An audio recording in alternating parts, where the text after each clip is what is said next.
ഇന്ത്യയിലെ ഏറ്റവും അടിയന്തരവും വേണ്ടത്ര ശ്രദ്ധിക്കപ്പെടാത്തതുമായ ആരോഗ്യ പ്രതിസന്ധികളിലൊന്നായി പൊണ്ണത്തടി ഉയർന്നു വന്നിട്ടുണ്ടെന്ന് പഠനങ്ങൾ. ജനസംഖ്യയിൽ ആഞ്ഞടിക്കുന്ന നിശബ്ദ സുനാമിയായിട്ടാണ് ഇത് പ്രവർത്തിക്കുന്നതെന്ന് വിദഗ്ധർ മുന്നറിയിപ്പ് നൽകുന്നു.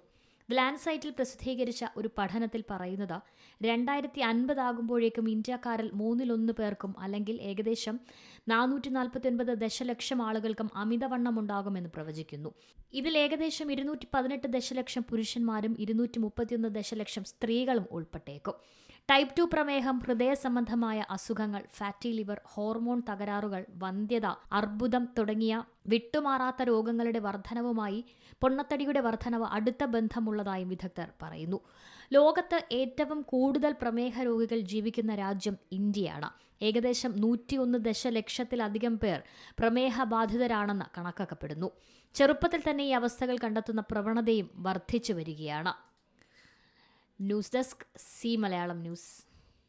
ഏറ്റവും പുതിയ വാർത്തകളും വിശേഷങ്ങളും വിരൽ തുമ്പിലറിയാൻ സി മലയാളം ന്യൂസ് എല്ലാ ഡിജിറ്റൽ പ്ലാറ്റ്ഫോമുകളിലും ലഭ്യം.